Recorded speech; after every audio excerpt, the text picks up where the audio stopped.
আসসালামু আলাইকুম। ওয়েলকাম সবাইকে আজকের লাস্ট আওয়ার সেশনে। সেশনের নাম আমাদের 1 hour high yielding topic with last hour diamond. আমি ডক্টর তানভীর আহমেদ আপনাদের সাথে আছি আজকে লাস্ট আওয়ার নিয়ে মেনলি কিছু কথা বলার জন্য। সো আজকে আমার টপিক হলো প্যাথোলজি। সো প্যাথোলজি টপিকটা নিয়ে যদি আমি বলি, তার আগে লাস্ট আওয়ার নিয়ে যদি বলি, যে প্যাথোলজি বলেন, অ্যানাটমি বলেন, বা ফার্মা বলেন, মাইক্রো বলেন, কিংবা ফ্যাকাল্টি বলেন, যেটাই বলেন আপনার প্রিভিয়াস টপিক জানতে হবে। আপনার প্রিভিয়াস টপিক থেকেই কোশ্চেন আসবে। এই যে আজকে সেশনে বলে দিচ্ছি, আপনার প্রিভিয়াস টপিক থেকে রেসিডেন্সির কোশ্চেন আসবে, এবং এই কোশ্চেনগুলো আপনি প্রিভিয়াস টপিক থেকেই কমন পাবেন। তবে তবে ওই টপিকগুলো আপনার ভালোভাবে জানা লাগবে। ধরেন সেল ইনজুরি থেকে একটা কোশ্চেন, নেক্রোসিস থেকে সবসময় কোশ্চেন আসে। সো এই সামনের যে রেসিডেন্সি, আমরা ধরেই নিব সেই রেসিডেন্সিতে নেক্রোসিস থেকে কোশ্চেন হবে। তবে তবে যেটা কথা হলো, নেক্রোসিসের কোন জায়গাটা থেকে কোশ্চেন হবে সেটা আপনাকে পুরো জায়গাটাই ভালো মতো পড়তে হবে। সো আমরা লাস্ট আওয়ার থেকে ধারণা পাবো, টপিকের ধারণা, যে আগের বছর কি কোশ্চেনগুলো আসছে এবং এই বছর কি কোশ্চেনগুলো আসতেছে। সো এই ধারণাটা পাওয়ার জন্য আমরা লাস্ট আওয়ার পাবো, এবং লাস্ট আওয়ার ধরে পড়ে চান্স পেয়ে গেছে এমন রেসিডেন্টদের ডাক্তারের সংখ্যা কিন্তু কম না। So last hour is the most important book for everyone. ধরা যায় এভরি ডক্টর যারা রেসিডেন্সি পরীক্ষা দিবেন, ডিপ্লোমা পরীক্ষা দিবেন। সো সব কোশ্চেন পড়তে হবে রেসিডেন্সি লাস্ট আওয়ার যার টেবিলে যত সুন্দরভাবে থাকবে, এবং লাস্ট আওয়ার আপনি যত ঘাটবেন তত আপনার জ্ঞান বৃদ্ধি পাবে। আমাদের অনেক সময় বলা হয় যে, অনেক সময় স্টুডেন্টরা একদম শেষ সময়ের দিকে আসে যে, ভাইয়া রিভিশন কিভাবে দিব, ভাইয়া পড়বো কিভাবে। সহজ কথা, আমি সবসময় বলে দিই, লাস্ট আওয়ার ধরে পড়েন। কিভাবে পড়বেন? লাস্ট আওয়ারের টপিকগুলা ধরে পড়েন, যে যেই টপিক থেকে কোশ্চেনগুলো আসছে সেই টপিকগুলো পড়েন, দেখবেন আপনি চান্স ইজিলি পেয়ে যাবেন। সো এটা হলো একটা পয়েন্ট আমাদের চান্স পাওয়ার ক্ষেত্রে।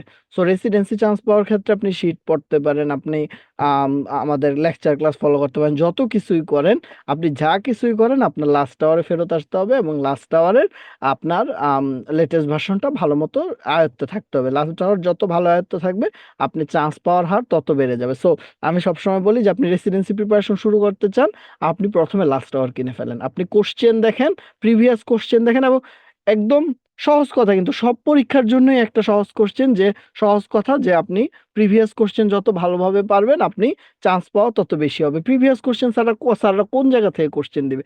স্যাররা দিন শেষে ইম্পর্টেন্ট জায়গা তো ওইগুলাই, যেগুলো থেকে স্যাররা যুগ যুগ ধরে কোশ্চেন দিচ্ছে। সো আপনি যত আইডিয়া নিতে পারবেন তত ভালো।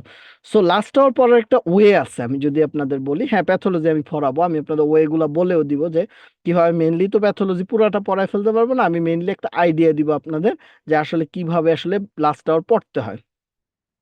সো মেইনলি লাস্ট আওয়ার আপনি পড়বেন যে কোনো চ্যাপ্টার আপনি পড়তে যাচ্ছেন। মনে করেন প্যাথোলজির একটা চ্যাপ্টার আপনি পড়বেন, সেল ইনজুরি একটা চ্যাপ্টার পড়বেন। প্রথমে লাস্ট আওয়ারটা খুলবেন, ওই লাস্ট আওয়ারে আপনি প্রথমে টপিকগুলো একটা লিস্ট করে ফেলবেন, যে দেখবেন খুব সুন্দর করে টপিক ওয়াইজ ভাগ করা আছে। সো আপনি টপিক ওয়াইজ একটা লিস্ট করে ফেলবেন, যে আমার এই এই টপিকগুলো পড়তে হবে। সেই টপিকের মধ্যে আপনি দেখবেন কিছু জায়গা থেকে কোশ্চেন অনেক বেশি বার আসছে, আর কিছু জায়গা থেকে একটা কোশ্চেন বা দুইটা কোশ্চেন। সেটা অনুযায়ী আপনি সিরিয়ালটা করবেন, মানে আপনার সিরিয়ালের 1 নম্বরে কে থাকবে, যেটা সবচেয়ে বেশি কোশ্চেন আসছে, আর লাস্টের দিকে কে থাকবে, যারা একটা দুইটা আসছে। সো এভাবে সিরিয়ালি একটা কোশ্চেন করে ফেলুন। এটাই আপনার সাজেশন। আপনার আর কোথাও যাওয়া লাগবে না সাজেশন খোঁজার জন্য, এটাই আপনার সাজেশন। সো আপনি প্রথম থেকে একটা লিস্ট করে ফেললেন, মনে করেন আপনি 10 12টা 15টা টপিক পাইলেন। এই 15টা টপিক আপনি আপনার ভালোভাবে পড়া লাগবে। এটার জন্য আপনি কি করবেন? এটার জন্য আপনি শিটের হেল্প নেবেন। লাস্ট আওয়ারে যখন কোশ্চেনগুলো দেখে ফেললেন, আপনি শিটের হেল্প নেবেন। এবার শিট থেকে ওই টপিকগুলো আপনি পড়ে ফেললেন। আবার অনেকে আমাদের জেনেসিসে ক্লাস করে, সেক্ষেত্রে ক্লাসের সাথে মিলে ওই মানে টপিকগুলো আপনি পড়ে ফেলবেন। ওই টপিকে যা যা ভাইয়ারা বলবে সেই টপিকগুলো পড়ে ফেলবেন। পড়ে ফেলার পরে যেটা আপনার করতে হবে, সেটা হলো আবার লাস্ট আওয়ার নিয়ে বসতে হবে। কেন ভাই? লাস্ট আওয়ার তো একবার পড়ে ফেললাম। আপনি যেই টপিকটা পড়ছেন, এবার লাস্ট আওয়ার থেকে সেটা সলভ করবেন। কিভাবে সলভ করবেন ভাইয়া? আপনি লাস্ট আওয়ারটা খুলবেন। লাস্ট আওয়ারটা খুলে আপনি কোশ্চেনটা ঢেকে অ্যান্সার দেওয়ার চেষ্টা করবেন। আপনি যেহেতু একবার টপিকটা পড়ে ফেলছেন, আপনি আরেকবার ঢেকে অ্যান্সার দেওয়ার চেষ্টা করবেন। এবং যখন আপনি ঢেকে অ্যান্সার দেওয়ার চেষ্টা করবেন, তখন দেখবেন ট্রু ফলস ভুল হচ্ছে, আবার ঠিক করে নেবেন নিজে নিজে। সো লাস্ট আওয়ার আপনি এইভাবে পড়বেন, আসলে এইভাবে প্র্যাকটিস করবেন। লাস্ট আওয়ার এইভাবে প্র্যাকটিস করলে দেখবেন আপনার লাস্ট আওয়ার থেকে যেমন কোশ্চেন ভুল হবে না, ওই টপিকগুলো থেকেও কোশ্চেন ভুল হবে না। ভাইয়া কাইন্ডলি আরেকবার বলবেন, আমার নেটওয়ার্ক একটু কেটে গেছিল। কত দূর শুনছেন আসলে জানি না, তবে ফেসবুকে থাকবে তো ফেসবুকে মনে হয় শুনে নিতে পারবেন। সো আমার মনে হয় আম, এইটুকু পর্যন্ত। লাস্ট আওয়ার কিভাবে পড়বেন প্যাথোলজিতে ঢোকার আগে সেটা বুঝছেন কিনা, বা সেটা নিয়ে কোনো কোশ্চেন আছে কিনা সেটা আগে ক্লিয়ার করি। এটা বুঝলে প্যাথোলজি কেন, মাইক্রো ফার্মা সব পড়ে ফেলবেন, কোনো সমস্যা নাই। এইটুকু বুঝছেন কিনা যে আমরা কিভাবে আসলে লাস্ট আওয়ারটা পড়বো। প্রথমে লাস্ট আওয়ারের ধরবো, টপিকগুলো ফিক্সড করব। টপিকগুলো ফিক্সড করে ওই টপিকগুলো আমরা শিট থেকে পড়ে ফেলবো। শিট থেকে পড়ে ফেলার পর আমরা লাস্ট আওয়ারটা সলভ করব। এবং আপনার এই যে আপনি একটা টপিক সিলেক্ট করলেন না, ওই খাতাটা খুব যত্ন করে রেখে দিবেন। পরীক্ষার আগে দেখবেন এই টপিকগুলো আপনি শুধু দেখে দেখে যাবেন শিট থেকে। রিভিশন দিবেন কোত্থেকে? শিট থেকে এই টপিকগুলো। তাহলে আপনার লাস্ট আওয়ারও রিভিশন দেওয়া হলো, শিটও রিভিশন দেওয়া হলো।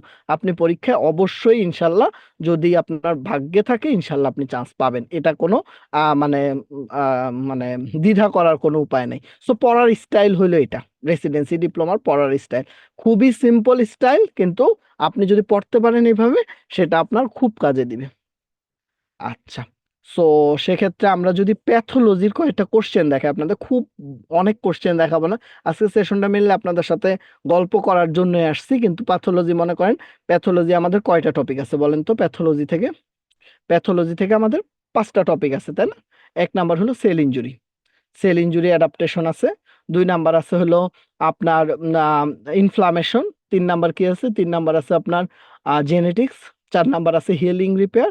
5 নাম্বার আছে নিউপ্লাসিয়া। সো আমাদের কি বলতে পারবেন এই 5টা টপিকের মধ্যে কোনটা সবচেয়ে বেশি গুরুত্ব দিবেন? নিউপ্লাসিয়া 1 নাম্বার গুরুত্ব আপনার। আপনার 1 নাম্বার গুরুত্ব কি? নিউপ্লাসিয়া। আপনি নিউপ্লাসিয়া অনেক বেশি গুরুত্ব দিবেন। সো ফার্স্ট আপনার ইমপ্রেশন কি? নিউপ্লাসিয়া আপনি গুরুত্ব দিবেন। ঠিক আছে। আচ্ছা, আমি 10টা সেকেন্ড একটু।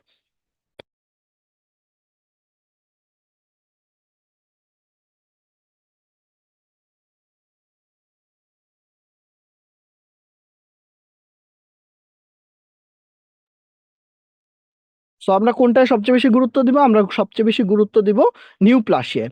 সো নিউপ্লাসিয়ার পরে কোনটা গুরুত্ব দিব? নিউপ্লাসিয়ার পরে আমরা যেটা গুরুত্ব দিব সেটা হলো আমাদের জেনেটিক্স, তারপরে সেল ইনজুরি, তারপরে ইনফ্লামেশন, তারপরে healing repair. So healing repair সবার লাস্টে আসবে এবং নিউপ্লাসিয়া সবার আগে আসবে। কয়টা কোশ্চেন আসবে ভাইয়া আমাদের প্যাথোলজি থেকে? আমাদের প্যাথোলজি থেকে 200 মার্কের যেহেতু পরীক্ষা হয় রেসিডেন্সিতে, আমাদের কম হইলেও 30 থেকে 32, 27 to 32 এরকম একটা রেঞ্জের কোশ্চেন আসবে প্যাথোলজি থেকে। এবং প্যাথোলজির একটা মজার জায়গা হলো, আপনি প্যাথোলজিতে এই 30-এর মধ্যে অবশ্যই আপনি 25, 26, 27 উঠায় ফেলতে পারবেন। সো আপনি যে অ্যানাটমিতে যেই গ্যাপটা হবে আপনার, আমি জানি আপনারা বলেন আর না বলেন, আমি জানি অ্যানাটমি সবারই কঠিন লাগে।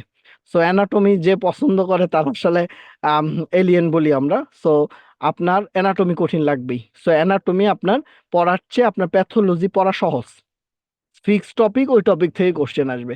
সো আপনার টার্গেট থাকবে আমি প্যাথোলজিতে সব কোশ্চেন কারেক্ট করব, আমি প্যাথোলজিতে কোনো কোশ্চেন মিস করব না। সেটার জন্য আপনি লাস্ট আওয়ারে যা টপিক আছে যদি পড়ে ফেলেন তাইলে আপনার সব কভার হয়ে যাবে। সো এখন আসেন আমরা যদি প্যাথোলজির প্রথম একটা দেখাই আপনাদের। আমি প্রথমে নিয়ে আসছি sell injury and adaptation. Sell injury and adaptation থেকে অনেকগুলা জায়গা ইম্পর্টেন্ট আছে, যেমন রিভার্সিবল, ইরিভার্সিবল সেল ইনজুরি, তাই না? খুবই ইম্পর্টেন্ট একটা জায়গা। 2 নাম্বার নেক্রোসিস, অবশ্যই পড়তে হবে নেক্রোসিস। তারপরে আপনার পড়তে হবে ফ্রি রেডিক্যাল, পড়তেই হবে। তারপর আপনার পড়তে হবে ক্যালসিফিকেশন। তারপর আপনার পড়তে হবে সেলুলার অ্যাডাপ্টেশন। দেখবেন এই জায়গাগুলো থেকে ভাগে ভাগে ভাগে ভাগে সুন্দরভাবে কোশ্চেন দেওয়া আছে লাস্ট আওয়ারে। সো এগুলো থেকে পড়ে গেলেই আসলে হয়ে যাবে। So reversible, irreversible sell injury, তারপর কি বললাম? তারপরে বললাম নেক্রোসিস জায়গাটা খুব ইম্পর্টেন্ট, গ্যাংগ্রিনের জায়গাটা ইম্পর্টেন্ট, আপনার ক্যালসিফিকেশনের জায়গাটা ইম্পর্টেন্ট, আপনার ফ্রি রেডিক্যালের জায়গাটা ইম্পর্টেন্ট, এবং আলাদা একটা টপিক সেলুলার অ্যাডাপ্টেশনের জায়গাটা অনেক ইম্পর্টেন্ট। এটা কাজ করতেছে না। আচ্ছা।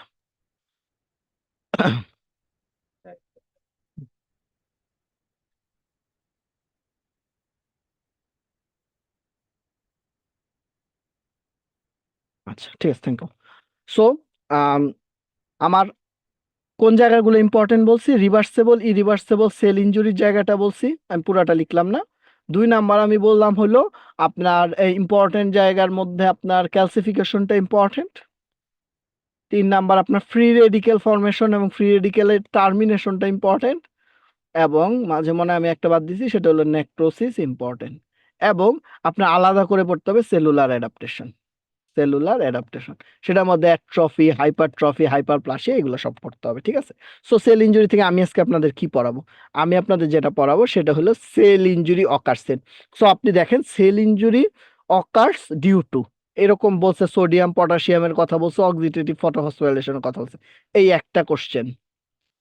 ATP depletion in the cell leads to, ভিন্নভাবে কোশ্চেন আসছে কিন্তু topic same, topic same. Next আসেন, এই যে দেখেন hypoxic cell injury leads to, একই কোশ্চেন, টপিকটা সেম, কিন্তু স্যারদের প্রেজেন্টেশনের ওয়েটা ভিন্ন, ঠিক আছে। আরো একটা কোশ্চেন দেখাই, যেমন in irreversible cell injury there is, তাদের কি সমস্যা হইতে পারে, এটাও টপিক সেম, আপনার ভিন্ন। সো এই টপিকটা থেকে ঘুরে ফিরে কোশ্চেন আসতেছে, এই টপিকটা থেকে ঘুরে ফিরে কোশ্চেন আসতে। সো আপনি কি পড়বেন এই টপিকটার মধ্যে? এই টপিকটা আপনারা যখন পড়াবে, আপনার মেন্টর বলেন, জেনেসিসের মেন্টররা বলেন, যখন পড়াবে তখন দেখবেন এই জায়গাটা খুব ভালো মতো পড়াইতেছে। আপনি এই জায়গাটা বুঝে যত মুখস্থ করবেন, তত আপনি সামনের গুলো অ্যান্সার করতে পারবেন। যেমন মনে করেন, আমি আপনাদের ছোট্ট করে বুঝাই, হ্যাঁ, যে মনে করেন এটা একটা ব্লাড ভেসেল, এটা কিন্তু গাছ না, এটা একটা ব্লাড ভেসেল। এখানে দেখেন ব্লাড এই পর্যন্ত ছিল, তারপর আটকে গেছে, তার মানে কোন একটা জায়গায় ইসকেমিয়া হয়েছে, ব্লাডটা যাচ্ছে না। তখন কি হবে? মাইটোকন্ড্রিয়া বলবে, কিরে সব বন্ধ করে দিছে, আমারও কাজ বন্ধ, সো অক্সিডেটিভ ফটোফসফোরাইলেশন হবে না। তার মানে ইসকেমিয়া হইলে আমাদের মাইটোকন্ড্রিয়াল অক্সিডেটিভ ফটোফসফোরাইলেশনটা হয় না। যখন হয় না, সে, তার কাজ ছিল টাকা তৈরি করা, এই যে এটিপি, এই টাকা তৈরি করতে পারবে না, সো এটিপির পরিমাণ কমে যাবে। যখন এটিপির পরিমাণ কমে যাবে, তখন সোডিয়াম পটাশিয়াম পাম্প কে চালাইতো? এটিপি। তখন বলবে সোডিয়াম পটাশিয়াম পাম্প আমি চালাইতে পারবো না বাবা। তখন কি করবে? সোডিয়াম পটাশিয়াম পাম্পের পরিমাণ কমে যাবে। কমে যাইলে কি হবে? কমে যাইলে কি হবে? সোডিয়াম ভিতরে আটকা পড়বে সেলের ভিতরে, আর পটাশিয়াম বাইরে আটকা পড়বে, মানে influx of sodium and efflux of potassium. এটা কি মুখস্থ রাখার দরকার আছে? আমার মনে হয় দরকার নাই। যখন এটা হবে, তখন sodium calcium channel, sorry, calcium potassium চ্যানেলও অ্যাক্টিভেট হবে না, ক্যালসিয়ামও ভিতরে আটকা পড়বে। এবং আরো একটা জিনিস ভিতরে আটকা পড়বে, সেটা হলো ওয়াটার। তাইলে সেল ইনজুরির জন্য বা রিভার্সেবল সেল ইনজুরি, আমি এখন যা বলতেছি reversible sell injury, reversible sell injury যদি আপনাকে বলে, আপনি চিন্তা করবেন যে আমার ইসকেমিয়ার জন্য মাইটোকন্ড্রিয়া অক্সিডেটিভ ফটোফসফোরাইলেশন হচ্ছে না। যখন হচ্ছে না, তখন আমার এটিপির পরিমাণ কমে যাচ্ছে। যখন এটিপির পরিমাণ কমে যাচ্ছে, তখন সোডিয়াম পটাশিয়াম পাম্প অ্যাক্টিভেট হচ্ছে না। যখন সোডিয়াম পটাশিয়াম পাম্প অ্যাক্টিভেট হচ্ছে না, তখন আমার ভিতরে কে সোডিয়াম, ক্যালসিয়াম এবং হলো ওয়াটার, আর বাইরে বাইরে হলো পটাশিয়াম। তাইলে দেখেন, যখন ওয়াটার ভিতরে থাকবে, তখন সেটারে আমরা বলবো সেলুলার সোয়েলিং। কি বলবো আমরা? সেলের সোয়েলিং হয়ে যাবে। So cellular swelling, loss of microvilli. So পানি যখন একটা সেলের ভিতরে থাকে, মনে করেন এই সেলের ভিতর পানি নেই, আর একটা সেলের ভিতর পানি আর পানি, সো এটা কি হবে? সেলুলার সোয়েলিং হবে। তারপরে দেখেন আমাদের সেলগুলো এরকম আঙ্গুলের মতো অদক্ষেপ আছে, আমরা ছোটকালে পড়ছিলাম না, এগুলার বলা হয় মাইক্রোভিলাই। যখন একটা এরকম বলের মধ্যে আপনি পুরাটায় পানি পানি ভরে দিবেন, তখন কি হবে? জিনিসটা গোল হয়ে যাবে। সো লস অফ মাইক্রোভিলাই, এছাড়াও এন্ডোপ্লাজমিক রেটিকুলাম সোয়েলিং। এই পর্যন্ত আমরা পড়লাম। একটা সেকেন্ড, আমি একটা ফোন রিসিভ করতে হচ্ছে।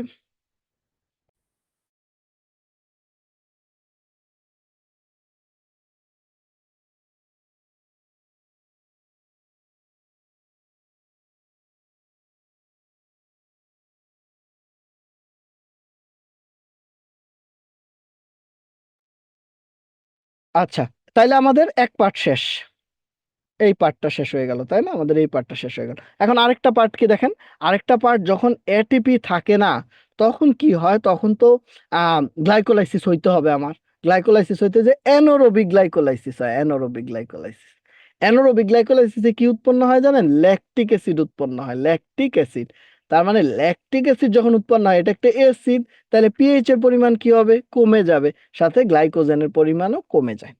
আরেকটা দেখেন, এটিপি যদি কমে যায়, তাহলে কি হবে? আমাদের এই যে মাইটোকন্ড্রিয়ার গায়ে রাইবোজোম লাগানো থাকে, বলে টাকা নাই, রাইবোজোম বলে আমিও তোমার সাথে থাকবো না, ওরে বাবা আমি চলে যাই। সো ডিটাচমেন্ট অফ রাইবোজোম হয়।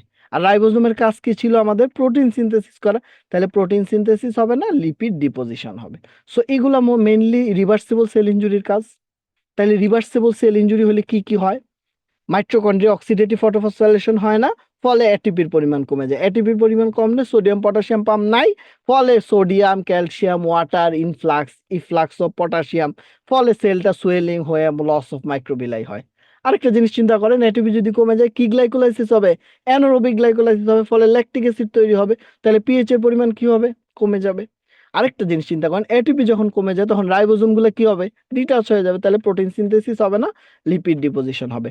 আরেকটা জিনিস খেয়াল করেন, ইরিভার্সিবল সেল ইনজুরি ক্ষেত্রে কি কি হয়? ফসফোলিপিড লস হয়, সাইটোস্কেলেটাল অল্টারেশন, ফ্রি রেডিকেল তৈরি হয়, এটা খুবই একটা ইম্পর্টেন্ট জায়গা, ফ্রি রেডিকেল তৈরি হয়, লিপিড ব্রেকডাউন হয়, তাই না? ঠিক আছে। আর ব্যাসোফিলিয়ার পরিমাণ কমে।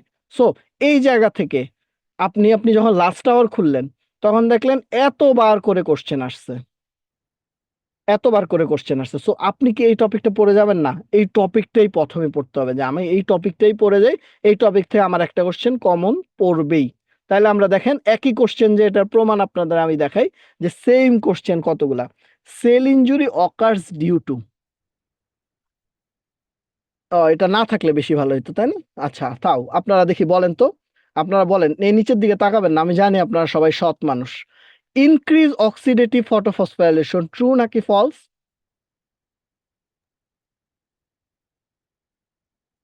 বলেন, যে মাইক ওপেন করে বলতে চান বলেন, কোনো সমস্যা নাই। ফলস ফলস ভাইয়া, ডিক্রিজ ফলস, হবে, ভেরি গুড। কারণ কি? আমরা দেখছি ডিক্রিজ মাইটোকন্ড্রিয়া ডিক্রিজড হয়, very good. Influx of sodium and water in the cell, true নাকি ফলস? ট্রু ট্রু, কারণ আমরা দেখছি সোডিয়াম এবং ওয়াটার সেলের মধ্যে influx. Influx of potassium in the cell, false false. এটা কি ইনফ্লাক্স হবে না ইফ্লাক্স হবে? Efflux efflux efflux. হবে।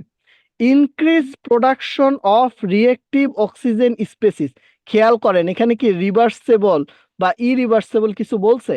বলে নাই। যখন বলবে না তখন সব আসবে। So increase production of reactive oxygen species মানে কি বলেন তো? Free radical. তার মানে ফ্রি রেডিকেল কি তৈরি হয় সেল ইনজুরিতে? হয় কি? আমি অপেক্ষা করে আছি। হয়? হয় হয়, হয় কোথায় হয়? রিভার্সেবলে না ইরিভার্সেবলে? ইরিভার্সিবল ইরিভার্সেবলে, তাহলে ট্রু। আচ্ছা, ডিটাচমেন্ট অফ রাইবোজোম কি হয়? হয় হয়। তাহলে ডিটাচমেন্ট, ওই যে বলছিলাম না, টাকা না থাকলে প্রেমিকাও থাকে না, আপনার মাইটোকন্ড্রিয়ার রাইবোজোম ছেড়ে চলে গেছে। সো অ্যান্সার দেখেন, অ্যান্সার আপনার সবগুলাই পারছেন। সো একটু সহজ করে পড়ে ফেলা, শুধু একটু সহজ করে পড়ে ফেললে আপনি দেখা যাবে যে আহ মানে আপনি সব অ্যান্সার করতে পারতেছেন। একবার পড়ে ফেললেন টপিকটা, টপিকটা পড়ে আপনি যখন কোশ্চেন সলভ করবেন আপনি না পারার কোনো কারণই নেই, শুধু টপিকটা মাথায় রাখা। এটিপি ডিপ্লেশন ইন সেল, আমি তো তাও ব্যাক দিছি, দেখেন 14 পরে 19, এই টাইপের কোশ্চেন আরো আছে। ATP depletion in the cell leads to, আগে বলছিল সেল ইনজুরির কথা, এখন এটিপি ডিপ্লেশন থেকে শুরু করছে। তার মানে এটিপি কমে গেলে কি কি হয় বলেন? Increased intracellular sodium, true or false? True. True. কেন ট্রু বলেন আপু? এটা আপনি আমার ব্যাখ্যা দিবেন। আমরা তো পড়ছি ইনফ্লাক্স অফ সোডিয়াম, তাহলে ইন্ট্রাসেলুলার ট্রু দিলেন কেন? ভাইয়া, সেলের মধ্যে তো পটাশিয়াম থাকে, সেলের বাহিরে হচ্ছে হুম। সোডিয়াম থাকে। সেলের ভিতরে সোডিয়াম থাকে কিন্তু নর্মালি তো সোডিয়ামটা বাইরে হইতে পারতেছে না, হ্যাঁ। হ্যাঁ, বাইর জন্য আচ্ছা হতে ঠিক ভিতরে আছে, পারতেছে বেড়ে না। যায়। এখন আমার সিস্টেমটা হলো, আমার আটকা পড়ছে কে কোথায়? সোডিয়াম ক্যালসিয়াম ওয়াটার ভিতরে আটকা পড়ছে, পটাশিয়াম বেচারাটা বাইরে আটকা পড়ছে। বাইরে। ঠিক আছে। সো এই জন্য আমরা বলবো increase intracellular sodium, true. Increase intracellular potassium, এটা কি ট্রু? ফলস না, এটা ফলস। না, যদি বলতো ফলস। এক্সট্রা সেলুলার চাইলে ট্রু হইতো। ইনক্রিজ ইন্ট্রাসেলুলার পিএইচ, এটা কি true? False false pH. False. PH কি হবে?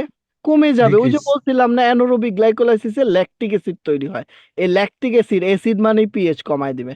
Increase rate of anaerobic glycolysis, পড়াইছি? পড়াইছি ডিক্রিজ তো, ট্রু। ডিক্রিজ, এই কি? ট্রু ডিক্রিজ কি? ট্রু এটা। ইনক্রিজ ইন্ট্রাসেলুলার ক্যালসিয়াম, দেখেন তো ক্যালসিয়াম কি হয়েছে? হ্যাঁ, ইন্ট্রাসেলুলারে বাড়ছে, সো ট্রু। আপনি এরকম ছবি এঁকেও নিতে পারেন পরীক্ষার হলে, কোনো সমস্যা নেই। এই দেখেন এতক্ষণ বলছে একটা কোশ্চেনে ছিল সেল ইনজুরি, একটা কোশ্চেনে এটিপি ডিপ্লেশন। এটা দেখেন তো কি বলছে, hypoxic cell injury leads two, ভিন্ন ধরনের কোশ্চেন কিন্তু কাহিনী একই। একটা জায়গায় হাইপোক্সিয়া হয়েছে, কেন হাইপোক্সিয়া হয়েছে? ওই জায়গায় আপনি অক্সিজেন ঠিকমতো সাপ্লাই দিতে পারেন নাই। কেন সাপ্লাই দিতে পারেন নাই? কোনো একটা ইস্কেমিয়ার জন্য আপনি ওখানে অক্সিজেন সাপ্লাই দিতে পারতেছেন না, সো হাইপোক্সিয়া হয়েছে। এই হাইপোক্সিয়াতে যা হবে সেল ইনজুরিতে তাই হবে। সো রিডিউস পিএইচ, ট্রু নাকি false? True. True. Cell injury গুলা, swelling of endoplasmic reticulum, true নাকি ফলস? ট্রু। ট্রু। কেন ট্রু আপু? এন্ডোপ্লাজমিক রেটিকুলাম কি হবে, সোয়েলিং কেন হবে? ভিতরে কি আছে? ওয়াটার আছে ভিতরে, এই ওয়াটার জন্য আছে, তো ভেরি গুড, এই তো পড়া হয়ে গেছে। রিডিউস ল্যাকটিক অ্যাসিড, না ল্যাকটিক অ্যাসিডের পরিমাণ বাড়বে। ইনফ্লাক্স অফ পটাশিয়াম না ইফ্লাক্স অফ পটাশিয়াম। এবং ক্রোমাটিন ক্লাম্পিং, এটাও কিন্তু ইরিভার্সেবল সেল ইনজুরির একটা বৈশিষ্ট্য। সো এটাও কিন্তু আমরা সহজে পারছি। এবার আসেন আরেকটা জিনিস দেখেন, এখানে বলছে একটা ছোট্ট জিনিস, সেটা হলো আপনার ইরিভার্সেবল সেল ইনজুরি, আলাদা করেও আসতে পারে, reversible irreversible. Irreversible sell injury থেকে কিনটা পড়বে। ইরিভার্সেবল সেল ইনজুরিতে এটিপি ডিপ্লেশন হয় কি হয় না? এটা ইরিভার্সেবল বলে দিছে। এটিপি ডিপ্লেশন কোথায় করছিলাম আমরা? রিভার্সেবলে, so false. Decrease protein synthesis, এটাও পড়ছিলাম আমরা কোথায়? রিভার্সেবলে, সো ফলস। ইনক্রিজ পিএস না ডিক্রিজ পিএস, যাই হোক এটা ফলস। সেল মেমব্রেন ড্যামেজ, এটা কোথায় হয়? এটা ইরিভার্সেবলে হয়। শ্রিঙ্কেজ অফ এন্ডোপ্লাজমিক রেটিকুলাম, যদিও শ্রিঙ্কেজও না, এটা আমার ইরিভার্সেবলে ছিল না।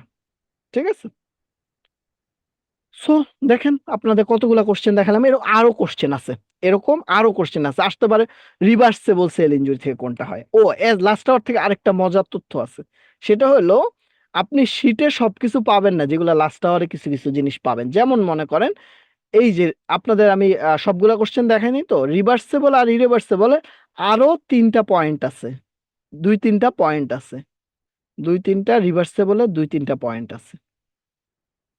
ঠিক আছে, যেমন অ্যামরফাস ডেনসিটি, এই টাইপের ডেনসিটি নিয়ে কিছু পয়েন্ট আছে। এই পয়েন্টগুলো আপনারা কে শিখাবে? এগুলো তো এখানে নাই ভাইয়া, এগুলো তো বই ছিল না, এগুলো স্যাররা ভিন্ন বই থেকে আইনা দিছে। তাইলে আমরা কি করব? লাস্ট আওয়ার যখন পড়বেন, দ্বিতীয়বার যখন রিভিশন দিবেন, প্রথমবারে না, যখন টপিকগুলা লিখবেন তখন তো লিখে পড়ে ফেললেন, পড়ে ফেলার পরে দ্বিতীয়বার যখন লাস্ট আওয়ারটা খুলবেন না, দেখবেন আপনি যখন সলভ করতেছেন, ঢেকে ঢেকে সলভ করতেছেন, তখন কিছু তথ্য আপনি নতুন পাচ্ছেন। যেমন রিভার্সেবল ইরিভার্সেবল সবই পড়ছেন, কিন্তু আপনি এই জায়গা থেকে 5টা তথ্য নতুন পাইলেন। এই 5টা তথ্য কি করবেন? লাস্ট আওয়ারে যে একটা আছে হইলো 13 নাম্বারের ডি, 14 নাম্বারের ই, 15 নাম্বারের এফ, এরকম। সো আপনি কি করবেন? আপনি যেটা করবেন আম, আপনি যেটা করবেন সেটা হলো লাস্ট আওয়ার থেকে এই যেগুলো আপনি নতুন পাইলেন সেটা শিটে লিখে ফেলবেন। যেটা আপনি লাস্ট আওয়ার থেকে নতুন পাইলেন সেটা শিটে লিখে ফেলবেন। তাইলে আপনার শিটটা গোছানো হয়ে গেল। শিটটা গোছানো হয়ে গেল, শিটের মধ্যে আপনার লাস্ট আওয়ারটা চলে আসলো। আরো একটা জিনিস করা যায়, যেটা আমি সাথে বলে ফেলি, সেটা হলো আপনারা তো এক্সাম দেন জেনেসিসের, ওই এক্সামে কিছু জায়গা কিছু তথ্য নতুন থাকে, সেগুলো এখানে লিখে ফেলবেন। যখন আপনি লিখে ফেলবেন, পরের বার আপনি যখন পড়বেন, একবার তো আর পড়ে যাবেন, পরের বার আপনি যখন পড়বেন তখন আর কষ্ট হবে না, তখন দেখবেন আপনি এই এক জিনিস দিয়ে আপনি পার করে ফেলতে পারতেছেন। ঠিক আছে, মানে দেখা যাবে আর লাস্ট আওয়ারের এই তথ্যগুলা আর তখন নতুন লাগবে না, আপনি শীটের মধ্যেই এই তথ্যগুলা মুখস্থ করে ফেলবেন, তখন আর আপনার খারাপ লাগবে না। ঠিক আছে, সো আমার মনে হয় এইটুকু আমরা বুঝতে পারছি সেল ইনজুরি থেকে কিভাবে পড়বো। সেল ইনজুরি আর টপিক গুলা বলে ফেলছি। সেল ইনজুরির মোস্ট কমন একটা টপিক দেখাইছি, আর একটা টপিক হলো নেক্রোসিস, ক্যালসিফিকেশন। এগুলো সবগুলা তো আর দেখানো সম্ভব না, জাস্ট 1 ঘন্টা সেশনে সবগুলাই অল্প অল্প করে দেখাবো। ইনফ্লামেশন, ইনফ্লামেশনের মধ্যে ইম্পর্টেন্ট হলো একিউট ইনফ্লামেশন। একিউট ইনফ্লামেশনের কিছু আপনারা জানেন ইভেন্ট আছে, ইভেন্টগুলো ইম্পর্টেন্ট। তারপরে আসেন ফ্যাগোসাইটোসিসটা ইম্পর্টেন্ট, তাই না? ফ্যাগোসাইটোসিসের আপনারা জানেন oxygen dependent, oxygen independent. Chemical mediator, এটা আমি আপনাদের পড়াবো।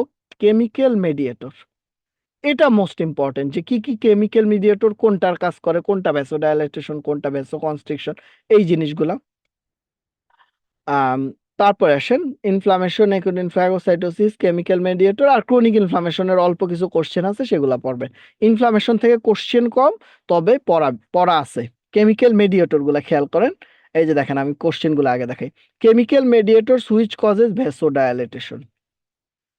Pain in acute inflammation occurs due to the following medication increase capillary permeability.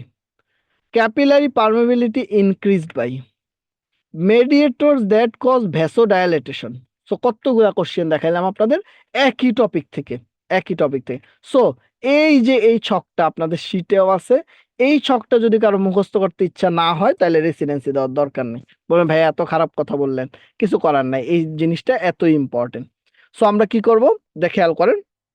ভ্যাসোডাইলেটেশন কে করে, হিস্টামিন করে, প্রোস্টাগ্ল্যান্ডিন করে। ইনক্রিজ ভাস্কুলার পারমিবিলিটি কে করে, হিস্টামিন করে, সেরোটোনিন করে, ভ্যাসো অ্যাক্টিভ অ্যামাইন গুলা করে। এটা একদম মুখস্থ করতে হবে। ফিভার কে করে, পেইন কে করে, টিস্যু ড্যামেজ কে করে, এই জিনিসগুলো একদম মুখস্থ করতে হবে। মুখস্থ করলে আপনি এগুলো যত প্র্যাকটিস করবেন তত বলতে পারবেন। যেমন মুখে মুখে বলার চেষ্টা করবেন যে ভ্যাসোডাইলেটেশন কে করে, হিস্টামিন, প্রোস্টাগ্ল্যান্ডিন, বা ফিভার কে করে, ইন্টারলিউকিন 1, টিএনএফ, প্রোস্টাগ্ল্যান্ডিন। একদম ঠোঁটস্থ থাকতে হবে। পেইন কে করে, প্রোস্টাগ্ল্যান্ডিন, বার্ডিকাইনিন, সাবস্টেন্স পি। মনে করেন আপনি ইনফ্লামেশন শীট পুরাটা পড়ে ফেলছেন, তাতে জানা লাভ হবে আপনি শুধু এই কেমিক্যাল মেডিয়েটরের শুধু ছকটা মুখস্থ করেন, আপনার তার চেয়ে বেশি লাভ হবে। ঠিক আছে? সো চেষ্টা করতে হবে বেশি না পড়ার জন্য। ফেল হয় দুই কারণে, আপনি পড়েন নাই, কিন্তু এই সংখ্যাটা খুবই কম, আপনারা সবাই পড়েন, আপনাদের ওয়ে ঠিক নাই পড়ার। কিভাবে পড়তেছেন এটা ঠিক নেই, কি পড়তেছেন এটা ঠিক নেই। শীতের শুরু থেকে লাস্ট পর্যন্ত পড়ে ফেললে আমি আপনার নিশ্চয়তা দিতে পারি আপনি চান্স পাবেন না, কারণ আপনার কিছুই মনে থাকবে না। সো বুদ্ধি করে বুঝে বুঝে মনে রাখার চেষ্টা করেন, সেটা আপনারা হেল্প করবে লাস্ট আওয়ার। সো দেখেন, এখন আপনি পারবেন কেমিক্যাল মেডিয়েটর ভ্যাসোডাইলেটেশন কারা করে, যেমন আমরা জানি হিস্টামিন আর প্রোস্টাগ্ল্যান্ডিন। তারপরে হলো পেইন, একুইট ইনফ্লামেশনে পেইন কে করতেছে, প্রোস্টাগ্ল্যান্ডিন করতেছে, ব্রাডিকাইনিন করতেছে, প্রেসার বাই টিস্যু ফ্লুইড করতেছে। ক্যাপিলারি পারমেবিলিটি কে বাড়াচ্ছে, একই ধরনের কোশ্চেন। ক্যাপিলারি ভাইয়া পারমেবিলিটি আসসালামু কে বাড়াচ্ছে? আলাইকুম। ওয়ালাইকুম আসসালাম আপু, বলেন। ভাইয়া ব্র্যাডিকাইনিন ভেসোকনস্ট্রিক্টর দেওয়া দেখলাম লাস্ট আওয়ারে, কিছু হুম কিছু চেঞ্জ হয়েছে এই কেমিক্যাল মিডিয়েটর গুলা। ভাইয়া কি ফলো করব তাহলে, রবিনস ফলো করব নাকি না গ্যানোনেরটা ফলো করব মেইনলি ভাইয়া? আপনাদের শীটে যেটা আছে, সেটা হলো রবিনসেটটা। কিছু জায়গায় যেমন হিস্টামিন, এই যে আমার এটা যেটা, সেটা হলো সবচেয়ে আপডেটেডটা। ঠিক আছে? লাস্ট আওয়ারে যেটা আছে, আপনাদের শীটে যেটা আছে সেটাও সবচেয়ে আপডেটেড। সেখানে হিস্টামিন দেখেন দুই জায়গায় আছে, ঠিক আছে? হিস্টামিন হলো ভ্যাসোডাইলেটর হিসাবে কাজ করে, তারপরে হলো ভ্যাসো ইনক্রিজ ভাস্কুলার ভাইয়া পারমেবিলিটি। লাস্ট আওয়ারের এক্সপ্লেনেশন দেখেই বলছি, ব্র্যাডিকাইনিনটা দেখলাম ভেসোকনস্ট্রিক্টরে দেওয়া। ব্রাডিকাইনিনটা ভ্যাসো কনস্ট্রিক্টরে দেওয়া। আচ্ছা, তো সমস্যা কোথায়? ব্রাডিকাইনিন ভ্যাসো কনস্ট্রিকশন করে না, ইনক্রিজ ভাস্কুলার পারমেবিলিটি ভ্যাসোডাইলেটেশন বলতে চাচ্ছেন, কিন্তু ব্রাডিকাইনিন এটা কয়েকটা বইয়ে ভ্যাসো কনস্ট্রিক্টর হিসেবে দেওয়া আছে। ভ্যাসোকনস্ট্রিকশন এবং ভ্যাসোডাইলেটেশন, এই দুই মানে দুইটাতেই দেওয়া আছে। ক্যাপিলারি পারমিবিলিটি বাড়ায় প্লাস ভ্যাসোকনস্ট্রিকশন দুইটাই করে। সো আপনি যেটা করবেন সেটা হলো, কিছু সব বইয়ে থাকে না, ঠিক আছে? এগুলা লাস্ট আওয়ারে থাকে, আপনি লাস্ট আওয়ারও ফলো করবেন, শীটটাও ফলো করবেন। ঠিক আছে আপু, আমি কি বুঝাইতে পারছি? ভাই তাহলে কি দিব, কোনটা মানে কনস্ট্রিক্টর দিব অ্যান্সার, ব্র্যাডিকাইনিনটা? ব্রাডিকাইনিনটা আপনি ভ্যাসোকনস্ট্রিকশন দিবেন। ব্রাডিকাইনিন একটা জায়গায় ভ্যাসোকনস্ট্রিক্টর আছে, দেওয়া আছে। ঠিক আছে? পেইনেও ব্রাডিকাইনিন আছে। ঠিক আছে? এটা দিতে পারবেন আপনি ভ্যাসো কনস্ট্রিক্টর। ঠিক আছে? ভ্যাসো ডায়ালেটর হিসাবেও কাজ করে, ইনক্রিজ ভাস্কুলার ভাইয়া পারমিবিলিটিতেও কাজ করে। রেনালের একটা কোশ্চিনে ভাইয়া হুম পাইছিলাম, রেনাল ভেসো ডায়ালেটরের মধ্যে ব্র্যাডিকাইনিন 2 দেয়া ছিল। হুম রেনালের ব্রাডিকাইনিন ভ্যাসো ডায়ালেটর হিসাবেই কাজ করে, ইনক্রিজ ভাস্কুলার পারমিবিলিটি কাজ করে, কিন্তু কিছু ক্ষেত্রে ভ্যাসো কনস্ট্রিক্টর হিসাবে কাজ করে। কিছু কোশ্চেন মানে সবসময় একটু কনফিউজিং যে স্যাররা থেকে দিচ্ছে, এটার উপর কোশ্চেনটা নির্ভর করে। আপনি আপনার জায়গায় ফিক্স থাকবেন, আপনি আপনার শীটটা ভালোভাবে পড়বেন, এবং লাস্ট আওয়ারে যদি কোনো এক্সট্রা তথ্য থাকে সেটা আপনি শিখে ফেলবেন।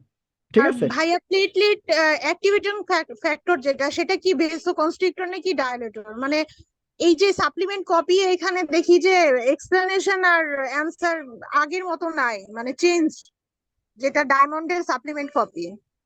ডায়মন্ডের এতদিন তো এগুলো সাপ্লিমেন্ট কনস্ট্রিক্টর হিসেবেই জানতাম, কিন্তু এখন দেখি অ্যান্সারে কোনটা ভেসো কোনটা বলছেন ডায়ালেটর, আপু, কোনটা বলছেন? যে প্লেটলেট অ্যাক্টিভেটিং ফ্যাক্টর যেটা। প্লেটলেট অ্যাক্টিভেটিং ফ্যাক্টর তো ভ্যাসোডায়ালেটেশনে ছিল, তাই না? ভ্যাসোডায়ালেটেশনে না প্লেটলেট অ্যাক্টিভেটিং ফ্যাক্টর? জি হাই ভাইয়া, এখানে লেখা আছে বুঝলেন? যে হাই লো কনসেন্ট্রেশন কনসেন্ট্রেশনে লো ভেসো কনসেন্ট্রেশন। ডায়ালেটর হিসেবে হ্যাঁ, কাজ করে, কিন্তু আগে এই যে এখানে এখানে সম্ভবত ফলস দিছে। হ্যাঁ, কিন্তু লাস্ট আওয়ারের যেটা রিসেন্ট সাপ্লিমেন্ট কপি, ওইটাতে আবার লেখা যে হচ্ছে ভেসো ডায়ালেটর লো কনসেন্ট্রেশনে। এটাই আমরা এইটা নিয়ে সমাধান করার ইতিমধ্যেই চেষ্টা করছি, যে আমার লো কনসেন্ট্রেশন হইলে প্লেটলেট অ্যাক্টিভেটিং ফ্যাক্টর আপনি ভ্যাসোডায়ালেটর হিসেবে অ্যান্সার দিবেন। ঠিক আছে, ভ্যাসোডায়ালেটর হিসেবে অ্যান্সার দিবেন। সো ব্যাপারটা হলো, যদি লো কনসেন্ট্রেশন উল্লেখ না থাকে সেক্ষেত্রে এটা ভ্যাসোডায়ালেটেশনে দেওয়ার দরকার নেই। খেয়াল রাখবেন লাস্ট আওয়ার কেন, পুরা জায়গাটাই আমি কেমিক্যাল মিডিয়েটর আনার একটা পয়েন্টই এটা, যে আপনি ভ্যাসোডায়ালেটেশন ভ্যাসোকনস্ট্রিকশন নিয়ে কিছু জায়গা নিয়ে দুই একটা পয়েন্ট নিয়ে, এই যে ব্রাডিকাইনিন, প্লেটলেট অ্যাক্টিভেটিং ফ্যাক্টর, এগুলো নিয়ে মানে ডাক্তারদের মনে অনেক ঝামেলা আছে যে এটা কি আমার ট্রু হবে নাকি ফলস হবে, এটা কি আমার এটা হবে নাকি এটা হবে। প্রথম কথা হলো, এই ধরনের ঝামেলায় নিজে পড়বেন না কখনো। এক নাম্বার কথা নিজে এগুলা নিয়ে খুব বেশি টেনশন করবেন না, যে এই একটা না হইলে মনে হয় আমি পাশ ফেল হয়ে যাবে। সো চেষ্টা করবেন, এই যে প্লেটলেট অ্যাক্টিভেটিং ফ্যাক্টর, এটা সম্পূর্ণ নির্ভর করতেছে বিএসএমএও স্যাররা কি অ্যান্সার দেয়। স্যাররা এখানে ট্রু দিতে পারে চাইলে, যে হ্যাঁ প্লেটলেট অ্যাক্টিভেটিং ফ্যাক্টর তো ছিল। আরেক স্যার বলতে পারে না, এটা যেহেতু লো কনসেন্ট্রেশন বলে নাই, সো এটা ফলস, এটা বলতে পারে। সো এই অপশনগুলো নিয়ে কখনোই কথা বলা যাবে না বেশি। ঠিক আছে, এই অপশনগুলো সবসময় একটু ঝামেলার। তবে আপনি জেনে রাখবেন যে লো কনসেন্ট্রেশন যদি থাকে তাহলে ভ্যাসোডায়ালেটর হিসেবে কাজ করতে পারে সে। আপনি আপনার ওয়েটা ঠিক রাখবেন, কিন্তু আসলে প্রপার অ্যান্সার কিছু জিনিসে শুধু বিএসএমএ দিতে পারবে। ঠিক আছে, আশা করি এইটুকু সমাধান হয়েছে। আমরা তারপরেরটায় চলে যাই, জেনেটিক্স। জেনেটিক্সের ছোট্ট একটা জায়গা থেকে নিয়ে আসছি। যেমন দেখেন অ্যাবনর্মালিটি গুলা, আমাদের কয় ধরনের জেনেটিক্সে অ্যাবনর্মালিটি আছে? দুই ধরনের অ্যাবনর্মালিটি আছে, হইতে পারে স্ট্রাকচারাল অথবা নিউমেরিক্যাল। নিউমেরিক্যাল মানে কি? নিউমেরিক্যাল মানে নাম্বারের সমস্যা, আর স্ট্রাকচারাল মানে কি? স্ট্রাকচারের সমস্যা। নাম্বারের সমস্যা মানে কি? আচ্ছা আমি কোশ্চেন গুলো আগে একটু দেখাই। স্ট্রাকচারাল অ্যাবনর্মালিটিস অফ ক্রোমোজোম গেল।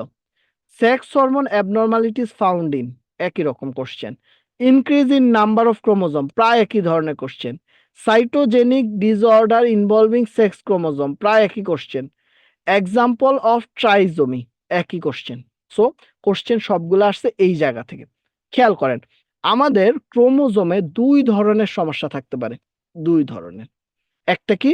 একটা হইতে পারে নাম্বারের সমস্যা, যেমন মনে করেন ক্রোমোজোমের একটার নাম্বার বেড়ে গেল বা কোনোটার নাম্বার কমে গেল। যদি বেড়ে যায় সেটার আমরা বলি ট্রাইজোমি, আর যদি কমে যায় সেটার আমরা বলি মনোজোমি। অথবা আমাদের 23 জোড়া ক্রোমোজোম, সেটা যদি 23 জোড়া না থাকা 23 গুণ 3 হয়ে যায় সেটার আমরা বলি ট্রাইপ্লয়েডি। অথবা 4 গুণ হয়ে গেলে সেটার আমরা বলি টেট্রাপ্লয়েডি, অথবা পলিপ্লয়েডিও হইতে পারে। তার মানে নাম্বারের সমস্যা মানে ক্রোমোজোমের নাম্বার বেড়ে যাওয়া বা কমে যাওয়া। সেগুলোর মধ্যে কি আসবে? সেগুলোর মধ্যে আসবে ট্রাইজোমি, মনোজোমি, ট্রাইপ্লয়েডি, টেট্রাপ্লয়েডি, পলিপ্লয়েডি, মানে এখানে যেগুলো আছে। আর বাকি সবকিছু স্ট্রাকচারাল, যেমন আপনার ট্রান্সলোকেশন, একটার সাথে আরেকটার পরিবর্তন হয়ে যাওয়া। মনে করেন এই দুইটা ক্রোমোজোম আছে, এটার সাথে এটা, এটার সাথে এটা চলে আসলো, সেটা বলা হয় ট্রান্সলোকেশন। ডিলেশন, ডিলেট হয়ে গেল একটা জায়গায়, রিং ক্রোমোজোম হয়ে গেল। সো এগুলো হলো স্ট্রাকচারাল অ্যাবনর্মালিটি। কোশ্চেন কিভাবে আসে? কোশ্চেন আসে অবেসিটি ইজ এ মাল্টিফ্যাক্টরিয়াল ডিসঅর্ডার। হ্যাঁ, কোশ্চেন কিভাবে আসে? কোশ্চেন আসে হলো আপনার মানে which one of the following is numerical disorder. আপনি ইজিলি বুঝবেন, প্লয়েডি আর জমি যদি থাকে তার মানে বুঝবেন আপনি নিউমেরিক্যাল প্রবলেম। আর যদি বাকিগুলা থাকে তাহলে স্ট্রাকচারাল প্রবলেম। সো এটা খুবই সোজা, কিন্তু এটা থেকে কোশ্চেন আসে না। কোশ্চেন কিভাবে আসে? কোশ্চেনে ডিজিজ থেকে কোশ্চেন আসে। সো দেখেন 21 নাম্বার ক্রোমোজোমে যদি একটা বেড়ে যায় সেটাকে আমরা বলি ডাউন সিনড্রোম। 18 নম্বরে যদি একটা বেড়ে যায় সেটার আমরা বলি এডওয়ার্ড সিনড্রোম। 13 নম্বরে যদি একটা বেড়ে যায় সেটার আমরা বলি পাটাও সিনড্রোম। একটা এক্স যদি বেড়ে যায় সেটা আমরা বলি ক্লিন ফিল্টার সিনড্রোম। একটা ওয়াই যদি বেড়ে যায় সেটা আমরা বলি এক্স ওয়াই ওয়াই সিনড্রোম। তিনটা এক্স যদি হয়ে যায় সেটা আমরা বলি ট্রিপল এক্স সিনড্রোম। আর একটা যদি কমে যায় সেটা আমরা বললাম টার্নার সিনড্রোম। তাহলে খেয়াল করেন তো এখান থেকে কিভাবে কোশ্চেন আসবে।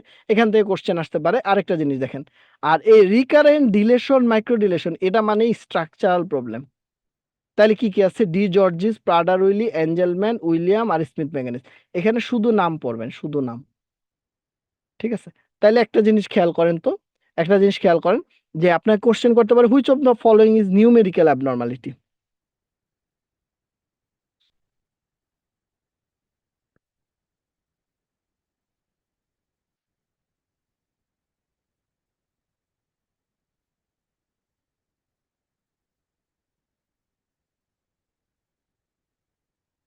আচ্ছা, একটা কোশ্চেন করছেন, এই কোশ্চেনের অ্যান্সারটা আমি একটু পরে দিতেছি। এক নাম্বার আসেন, Down syndrome, Edward syndrome, Patau syndrome এগুলো সব নিউমেরিক্যাল। সো আপনার পরীক্ষায় যদি কোশ্চেন আসে যে নিউমেরিক্যাল কোনটা, স্ট্রাকচারাল কোনটা, নিউমেরিক্যাল কোনটা, স্ট্রাকচারাল কোনটা, আপনি পারবেন। আপনাকে যদি কোশ্চেন করে নিউমেরিক্যালের সাথে অটোজোমাল নিউমেরিক্যাল কোনটা, তাহলে অটোজোমাল কোনগুলো? 21, 18, 13 এগুলো অটোজোমাল। সো অটোজোমাল নিউমেরিক্যাল হলে এই তিনটা। যদি বলে সেক্স ক্রোমোজোমাল নিউমেরিক্যাল কোনটা, তাহলে এই কয়েকটা। আপনাকে আরো কোশ্চেন করতে পারে কোনটায় বাড়বে, সো এখানে সবগুলাই বাড়বে। বলতে পারে কোনটায় কমবে, এই যে টার্নার সিনড্রোমে কমে যাবে। সো বিভিন্ন ভাবে কোশ্চেন আসতে পারে। আরেকটা কোশ্চেন আসতে পারে এটা দিয়ে, এবার যেটা আসছে সেটা হলো 21 নাম্বার কি ডাউন সিনড্রোম নাকি এডওয়ার্ড সিনড্রোম, মানে ক্রোমোজোমের নাম্বার দিয়ে কোশ্চেন আসছে। সো এই ছকটা থেকে একটা থেকে দুইটা কোশ্চেন মাস্ট, মাস্ট কোশ্চেন, এবং জেনেটিক্সের একটা বড় টপিক এটা। সো খেয়াল করেন এখানে কোশ্চেন করছে স্ট্রাকচারাল অ্যাবনর্মালিটিস অফ ক্রোমোজোম, এটা তো পারেন। প্লয়েডি আর জমি বাদ দেন, সো প্লয়েডি বাদ, আমার জমি বাদ, আর বাকি সবগুলা ট্রু। সহজ। সেক্স ক্রোমোজোমাল অ্যাবনর্মালিটিস তার মানে কি? অটোজোমাল গুলো আসবে না। যেমন ডাউন সিনড্রোম অটোজোমাল আসবে না, এডওয়ার্ড সিনড্রোম 18 আসবে না, এটা 21 আসবে না, টার্নার সিনড্রোম 45 এক্স তার মানে এক্স এর সমস্যা আসবে, Klinefelter syndrome 47 X X Y তার মানে এক্স এর সমস্যা, একটা এক্স বেশি, সো আসবে। পাটাও সিনড্রোম 13তে সমস্যা, তাইলে আসবে না, তাই না? আচ্ছা, increase number of chromosome, increase number of chromosome দেখেন এখানে হলো ক্রোমোজোম নাম্বার কোনটা বাড়ছে। টার্নার সিনড্রোম হবে না, একটা কমে গেছে। ফ্রেজাইল এক্স সিনড্রোমেও কমে যায়। ডাউন সিনড্রোমে কি হয়? বাড়ে 21 নাম্বারে। ক্লিন ফিল্টার সিনড্রোমে একটা বাড়ে। সো এই দুইটা ট্রু হবে। রেটিনোব্লাস্টোমা ক্রোমোজোমাল ডিসঅর্ডার না, এটা অটোজোমাল ডিসঅর্ডার, সো এটা আসবে না। সাইটোজেনিক ডিসঅর্ডার ইনভলভ, সাইটোজেনিক মানে chromosomal disorder involving sex chromosome, তার মানে সেক্স ক্রোমোজোম চাইছে, অটোজোম গুলা বাদ দিয়ে দেন। অটোজোম কি কি আছে? ডাউন সিনড্রোম, এডওয়ার্ড সিনড্রোম বাদ দিয়ে দেন। আর আছে টার্নার, ক্লিন ফিল্টার, আরেকটা আছে হার্মোফ্রোডিটিজম, এটা আসলে বড় ক্লাস ছাড়া বোঝানো সম্ভব না। এক্সাম্পলস অফ ট্রাইজোমি, ট্রাইজোমি মানে কি? একটা ক্রোমোজোম বেড়ে গেছে এরকম দেখেন। টার্নার সিনড্রোমে কি হয়েছে? কমে গেছে, ঠিক আছে, কমে গেছে। তারপর দেখেন ডাউন সিনড্রোমে বাড়ছে, এডওয়ার্ড সিনড্রোমে বাড়ছে, এটা কিন্তু ট্রু হবে, ঠিক আছে। ট্রাইজোমি হইতে পারে এটা, ক্লিন ফিল্টার সিনড্রোম এটা ট্রু হবে। Marfan syndrome, Marfan syndrome false, Marfan সিনড্রোমে নরমাল থাকে। সো এটা হলো এই চ্যাপ্টারের এইটুকু অংশ। এটা পারবেন না, এইটুকু যদি আপনি পড়ে ফেলেন, দেখেন এই ছকটা যদি আপনি বুঝে পড়ে ফেলেন, আপনি প্রতিবার এই ছক রিভিশন দেন, এই ছক থেকে ঘুরায় ফিরায় কোশ্চেন আসবে। সো এই ছকে কারো কোনো কোশ্চেন আছে কিনা? না থাকলে আমার একটা কোশ্চেন করছে একজন, একটা X Y individual who inherit mutated non-functional androgen receptor.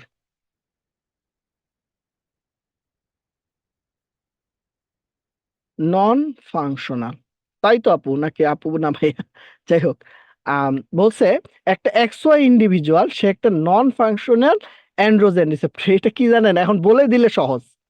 একটা এক্স ওয়াই ইন্ডিভিজুয়াল মানে কি? সে মেল না ফিমেল? মেল। মেলের কি থাকে আর ফিমেলে কি থাকে? মেলে থাকে টেস্টোস্টেরন, যেটা আমরা বলি অ্যান্ড্রোজেন থাকতে পারে, অ্যান্ড্রোজেন। আর ফিমেলে কি থাকে? ইস্ট্রোজেন। মনে রাখবেন টেস্টোস্টেরন আছে বললেই আমি মেল, আর ইস্ট্রোজেন আছে বললেই একজন ফিমেল, ঠিক আছে। সো একজন লেখছে clean filter syndrome, clean filter syndrome হবে না,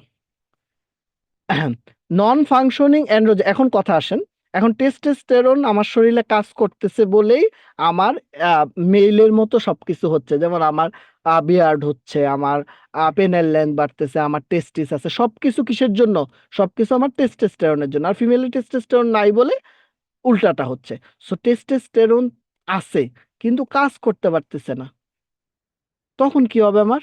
তখন যেটা হবে, আমার ফিমেলের মতো ফিচার চলে আসবে, আমারে দেখতে ফিমেলের মতো লাগবে, ফেনোটাইপ ফিমেল হবে, আমার ব্রেস্ট থাকবে ফিমেলের মতো, কারণ আমি ছেলে হয়েও আমার টেস্টোস্টেরন কাজ করতে পারতেছে না। ওয়েল ডেভেলপ ব্রেস্ট থাকবে আমার, আমার ফিমেল ফিনোটাইপ থাকবে, আমার ওয়েল ডেভেলপ ব্রেস্ট থাকবে, আমার ফিমেল প্যাটার্ন পিউবিক হেয়ার থাকতে পারে, কিন্তু আমার টেস্টিস থাকবে, কারণ টেস্টিস তো আমার ছিল টেস্টোস্টেরন যেটা থেকে রিলিজ হইতেছে, সেটার আমরা এক কথায় বলি testicular feminisation syndrome. Testicular feminisation মানে টেস্টিকল আছে তাও ফিমেলের মতো হয়ে গেছে, সেটা হলো টেস্টিকুলার ফেমিনাইজেশন সিনড্রোম বা অ্যান্ড্রোজেন রেজিস্ট্যান্স সিনড্রোম এটা বলা হয়। সো কোশ্চেনটা এইভাবেই আসার কথা, আমি যতটুকু বুঝতে পারছি যে অ্যান্ড্রোজেন রেজিস্ট্যান্স জানতে চাইছি, যে নন ফাংশনাল অ্যান্ড্রোজেন রিসেপ্টর মানে অ্যান্ড্রোজেন রেজিস্ট্যান্স। এটা নিয়ে আরো অনেক কথা আছে, আমার ক্লাস যদি করেন আমি তো ডিটেলস পড়াই ক্লাসের মধ্যে, যে একটা আসলে জন্ম থেকে আসলে আসতে হবে, যে একটা জন্মের পরে আসলে কি কি হয়, তারপরে আসলে কি কি হয়, এটার জন্য বলতে হবে, ঠিক আছে? সো আমরা জেনেটিক্স থেকে এটুকু পড়লাম, জেনেটিক্স থেকে আরো ইম্পর্টেন্ট টপিক কয়েকটা বলে দিই। আরো ইম্পর্টেন্ট টপিকের মধ্যে আপনার আছে, আরো কিছু কোশ্চেন করছে নাকি ওরে বাবা?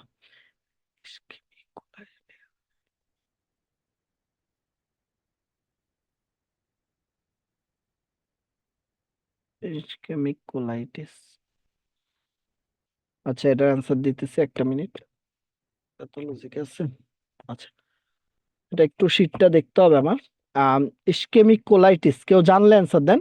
ইসকেমিক কোলাইটিস কি আমাদের লিকুইফেক্টিভ নেক্রোসিসের মধ্যে ছিল আসলে? বলেন, যে জানবেন সে বলেন।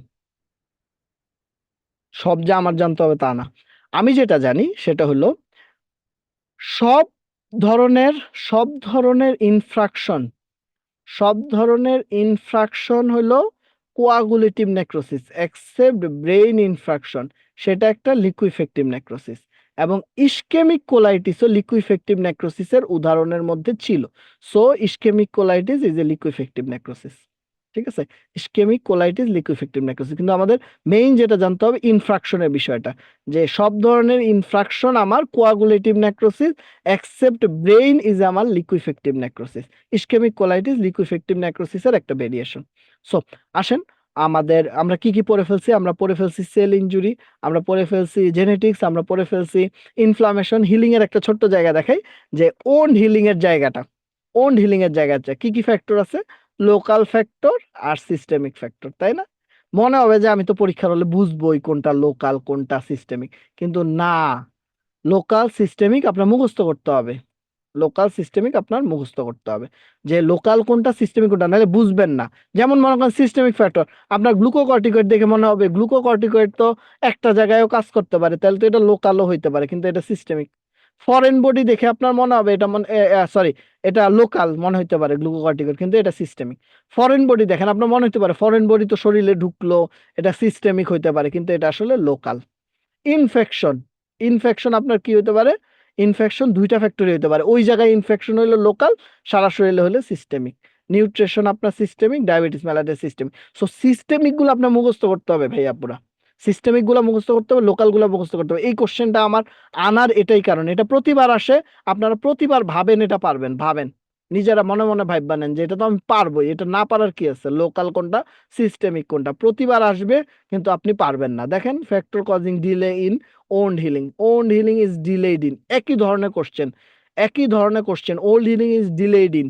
সো আপনি প্রথমে এটা দেখলেন, শীট খুলে এটা প্রথমে পড়ে ফেলবেন যে আমার লোকাল ফ্যাক্টর কি আছে, আমার সিস্টেমিক ফ্যাক্টর কি আছে, আমি একদম ঝরঝরা এটা, সো এটা আমি পারবো।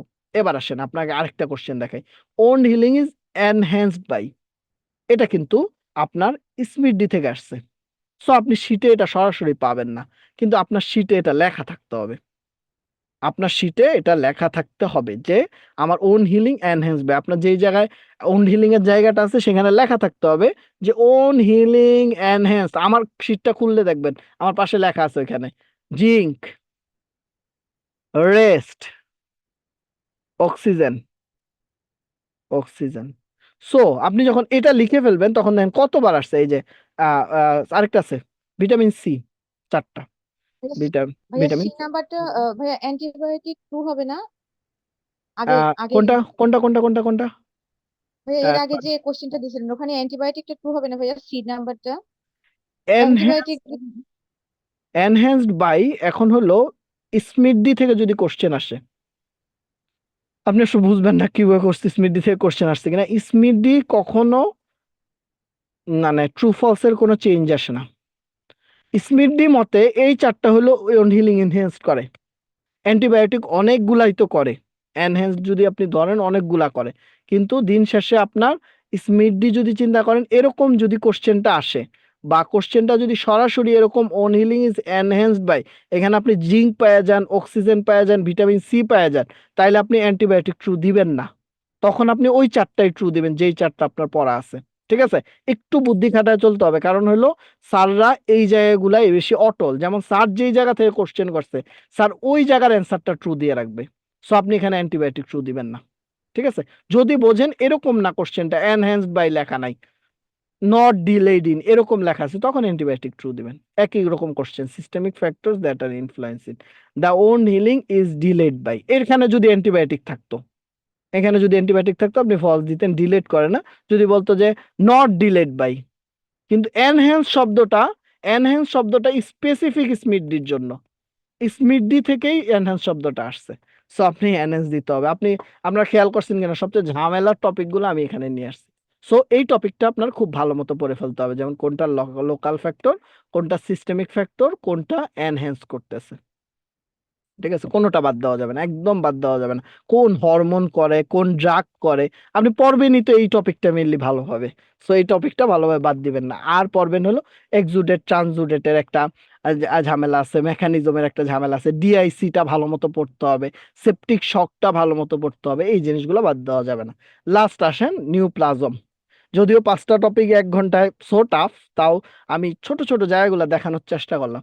যেমন দেখেন নিউপ্লাজমে আপনার ফিক্সড কোশ্চেন, আপনি ছক পড়তে থাকবেন, প্রি ম্যালিগন্যান্টে ছক পড়ে ফেলবেন চোখ বন্ধ করে, প্রি ম্যালিগন্যান্ট কন্ডিশন গুলা, প্যারানিউপ্লাস্টিক সিনড্রোম গুলা চোখ বন্ধ করে ছক পড়ে ফেলবেন, টিউমার মার্কার চোখ বন্ধ করে পড়ে ফেলবেন, অঙ্কোজেনিক মাইক্রোবিয়াস চোখ বন্ধ করে পড়ে ফেলবেন, তারপর হলো এনভায়রনমেন্টাল যেই ফ্যাক্টর গুলো আছে সেগুলো পড়ে ফেলবেন, লোকালি ম্যালিগন্যান্ট টিউমার এগুলা যেগুলো আছে সেগুলো পড়ে ফেলবেন।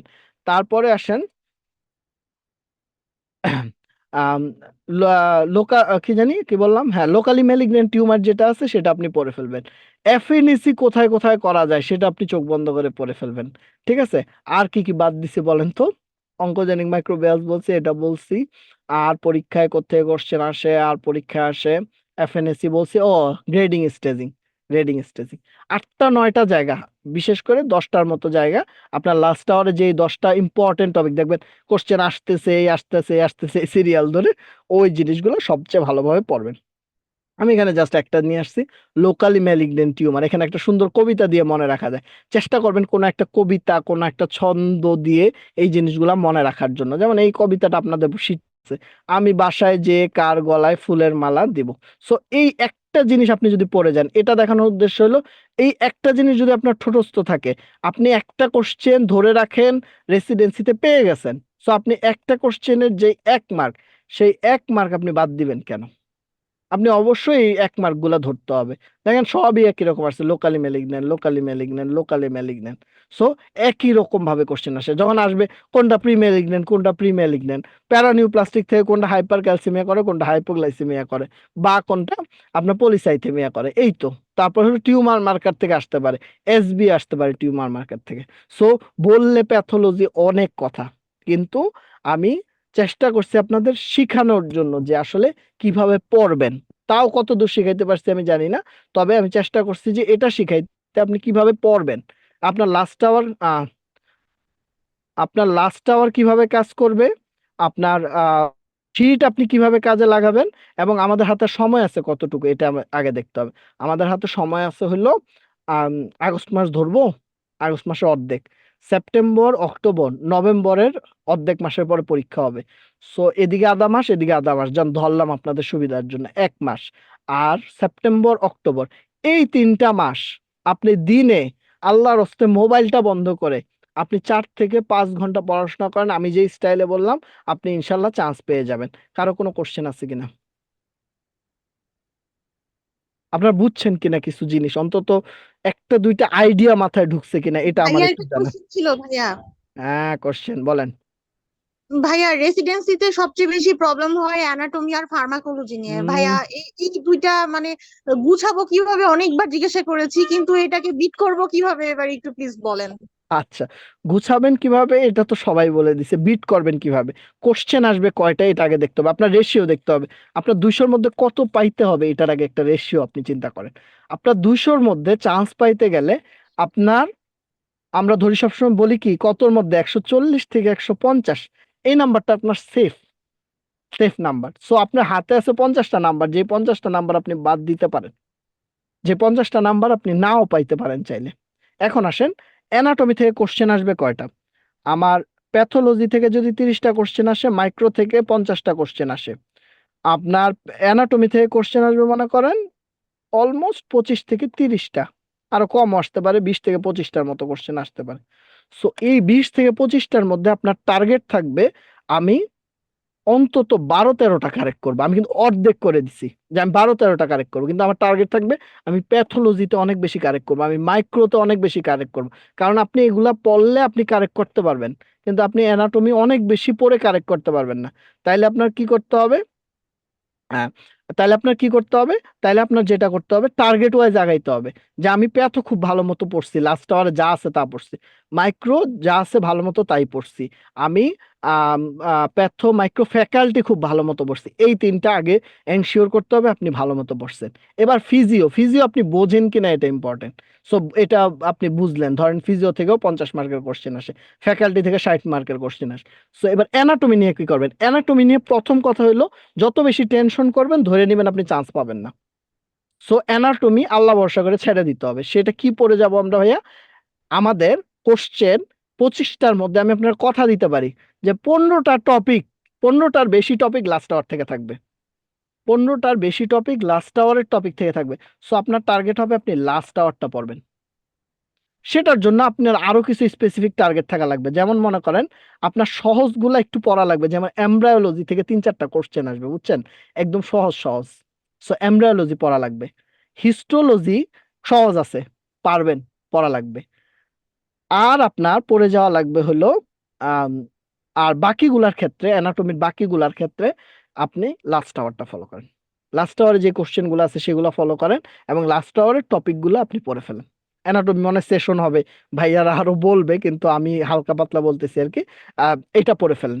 সো আপনি টার্গেট থাকবে আমি যে কোনো একটা টপিক থেকে যদি কোশ্চেন আসে আমি 2টা-3টার অ্যান্সার ট্রু বের করে ফেলবো।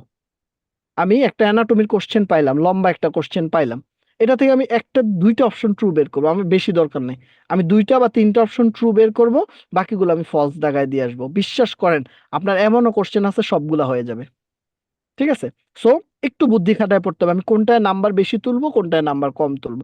আপনি গাধার মতো অ্যানাটমি সারাদিন পড়লেন, আর এদিকে প্যাথো মাইক্রোর নাম নাই, আপনি চান্স পাবেন না। দেখবেন এই জন্য অনেকে কম পড়ে চান্স পায়, অনেকে অনেক পড়ে চান্স পায় না। ঠিক আছে? আরেকটা বিষয় হলো ফার্মার ক্ষেত্রে, ফার্মার ক্ষেত্রে প্রচুর টপিক রিপিট হয়, কোশ্চেনও রিপিট হয়, কিন্তু ফার্মার কোশ্চেনও মনে রাখা কঠিন। ঠিক আছে? সেজন্য বারবার প্র্যাকটিস করা, এই তো এটাই মোস্ট ইম্পর্টেন্ট। ওই লাস্ট আওয়ারের টপিক ধরে পড়া, সবকিছু লাস্ট আওয়ার কেন্দ্রিক। আরেকটা কে জানি কি কোশ্চেন করছে, ওই কোশ্চেন নিয়ে মনে হয় আমি শেষ করবো। ভাইয়া একদম first time examine without much preparation, সেই ক্ষেত্রে কি পড়বো? শর্টকাট একটা গাইডলাইন দেন প্লিজ প্লিজ। আচ্ছা, ঠিক আছে, একদম সহজ কথা ভাইয়া, আপনি ফার্স্ট টাইম দিতেছেন, এটা নিয়ে ইয়াতে ভোগা যাবে না। আমার প্রিপারেশন 3 মাসের ছিল, 3 মাসের প্রিপারেশনে আমি চান্স পাইছি, অনেকেই 3-4 মাসের প্রিপারেশনে চান্স পাচ্ছে। সো আপনার যেটা করতে হবে ওই যে বুদ্ধি করে পড়তে হবে। অনেকে অনেক জানে, অনেকে অনেক জানে, জানার পরে সে জানছে যে আমার নিউমেরিক্যাল আর স্ট্রাকচারাল অ্যাবনর্মালিটি থেকে সে অনেক জানে, কিন্তু আপনি জানেন পরীক্ষায় কতটুকু আসবে। সো তার আর আপনার মধ্যে কোনো পার্থক্য নাই। যদি আপনি 9 মাস প্রিপারেশন নেন, আপনি 3 মাস প্রিপারেশন নেন, আমি তাদের খারাপ বলতেছি না, যারা আগে থেকে প্রিপারেশন নিয়েছেন তাদের অবশ্যই একটা রেসিডুয়াল ভালো থাকবে। সো আপনি 3 মাসে প্রিপারেশন নিচ্ছেন মানে আপনি একটা চিন্তা ভাবনা করে প্রিপারেশন নিচ্ছেন যে আমার একটা র্যাপিড রিভিশন আমি দিব। সো সেটার জন্য আমি যে ওয়ে বলছি এর চেয়ে ভালো ওয়ে নাই, এর চেয়ে শর্টকাট ওয়ে নাই। আপনি ওইগুলা পড়ে যাইতে হবে। আপনি লাস্ট আওয়ারটা ধরবেন, আমি লাস্ট আওয়ার টপিকগুলো পড়ে যাবো। লাস্ট আওয়ার টপিক থেকে যদি আমার 180টা কোশ্চেন আসে, এই 180টা কোশ্চেনই আমার টার্গেট। যদি 170 আসে, 170 আমার টার্গেট। এইভাবে পড়েন, তাইলে আপনার জন্য ইজি হবে নতুন প্রিপারেশন নাও। লেটে জয়েন করছি, লাস্ট আওয়ার কেমনে পড়বো? লাস্ট আওয়ার কেমনে পড়বো কাইন্ডলি একটু বলবো? আল্লাহ, 8টা 9 বেজে গেছে। আচ্ছা আসেন, 1 ঘন্টা তো উপরে নিয়ে নিছি। লাস্ট আওয়ার কিভাবে পড়বেন আমি ইতিমধ্যে একবার বলে ফেলছি, তাও লাস্ট আওয়ারটা ধরবেন। লাস্ট আওয়ারটা ধরে একটা গুছাবেন। সেটা হলো কিভাবে গুছাবেন, আপনার টপিক গুলা দেখবেন আগে কোনটায় কোশ্চেন বেশি কোনটায় কোশ্চেন কম। সো যেটায় কোশ্চেন সবচেয়ে বেশি আসে সেটার আপনি 1 নম্বরে রাখবেন, তারপরে আরেকটা 2 নম্বরে রাখবেন, তারপর 3 নম্বরে। এইভাবে টপিক গুলো আপনি একটা ফিক্স করে ফেলবেন। মনে করেন একটা জায়গায় 10টা টপিক পাইছেন, এই 10টা টপিক আপনার সারা জীবনের সাজেশন, কোনো সাজেশন ফলো করা লাগবে না। সো এই টপিক গুলো নিয়ে আপনি শিটে যাবেন। শিটের ওই ওই ওই টপিক গুলো ভালো মতো পড়ে ফেলবেন। যেমন মনে করেন রিভার্সিবল ইরিভার্সিবল সেল ইনজুরি, ওই ছবিটা থেকে প্রতিবার কোশ্চেন আসে, আপনি ওই ছবিটা একদম ঠোঁটস্থ করে ফেলেন। পড়ার পরে আপনি সবগুলা যখন পড়া হয়ে যাবে, সব টপিক একসাথে পড়ে ফেলবেন। পড়ে ফেলার পরে এটার জন্য আপনার জেনেসিস তো হেল্প করে, আপনারা বিভিন্ন ব্যাচে থাকেন, ওই ব্যাচগুলায় তো ক্লাস হয়ই, আপনারা ক্লাস করেন। সো দেখবেন ওখানে বলে দিচ্ছে যে এটা এটা পড়া লাগবে। তারপর আপনি শিটে যান, শিটের ওই টপিকগুলো পড়ে ফেলেন। পড়ে ফেলার পরে আপনি আবার লাস্ট আওয়ারটা ধরবেন। লাস্ট আওয়ারটা ধরে সলভ করার চেষ্টা করবেন, দেখবেন ঢেকে বলবেন যে এটা কি ট্রু নাকি ফলস। দেখবেন আপনি 5টা অ্যান্সারের মধ্যে 3টা অ্যান্সার হয়েছে, কিন্তু বাকি 2টা অ্যান্সার আপনি শিখবেন। আর যেটা করবেন, লাস্ট আওয়ারে যে এক্সট্রা তথ্যগুলো আপনি পাবেন সেগুলো আপনি আপনার শিটে লিখে ফেলবেন। তাইলে কি হবে, পরের বার যখন পড়তে যাবেন তখন দেখা যাবে এই লাস্ট আওয়ার নিয়ে আর ঝামেলা করতে হবে না, বা লাস্ট আওয়ারটা আমার শিটের মধ্যেই আছে। আপনি একটা কনফিডেন্স পাবেন যে লাস্ট আওয়ারে আর কি আছে, লাস্ট আওয়ার আমার শিটের মধ্যে আছে, আর আপনার ওই টপিক গুলো আছে। সো আপনার লাস্ট আওয়ার আপনার ক্লিয়ার হয়ে গেল। আরো যদি পারেন জেনেসিসে যে এক্সাম দেন সেই এক্সামের এক্সট্রা টপিক গুলাও বা কোশ্চেন গুলাও আপনি আপনার শিটে লিখে ফেলবেন। আপনার শিটটা হবে আপনার জায়গা, সব লিখার জায়গা। সো আপনি লাস্ট আওয়ারও শিটে আনবেন, আপনি আপনার কোশ্চেন গুলাও শিটে আনবেন। যদি এসবি এর কোনো বই পড়েন, এসবি আওয়ার পড়েন, সেটাও শিটে নিয়ে আসবেন। সো এইভাবে পুরাটা যখন আপনি শিটের কাছাকাছি নিয়ে আসবেন তখন দেখবেন আপনি পড়ে ফেলবেন। তবে তবে লাস্ট আওয়ার যে প্রিপারেশন আজকে নিবেন, তারে আমি প্রথম একটা কথাই বলি ভাইয়া, কয়েকটা জিনিস কিনে ফেলেন। হ্যাঁ, টাকা একটু নষ্ট হবে আপনার, ইনভেস্ট না করলে আসলে কোনো কিছু পাওয়া সম্ভব না। সো আমি সবসময় বলি শীটটা কিনে ফেলেন ভাইয়া, লাস্ট আওয়ারটা কিনে ফেলেন।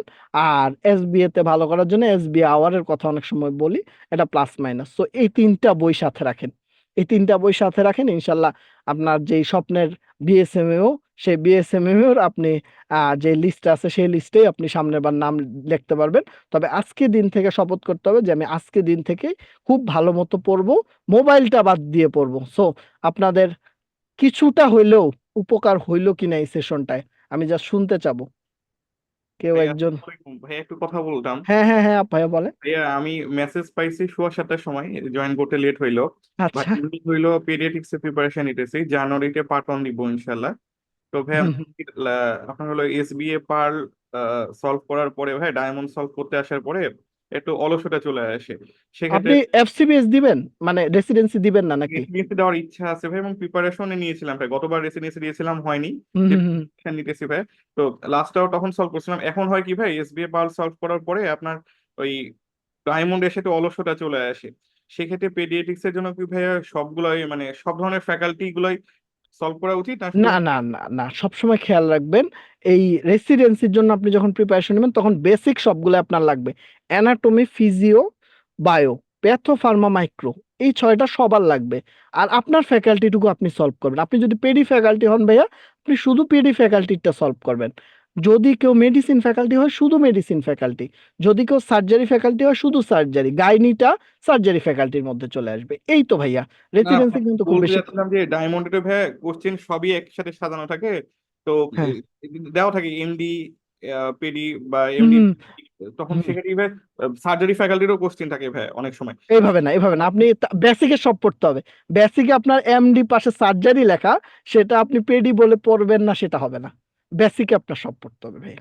বেসিকে আপনার এই বছর পেডিতে আসছে, আগামী বছর মেডিসিনে আসবে, তারপরের বছর সার্জারিতে আসবে, কোনো ঠিক নাই।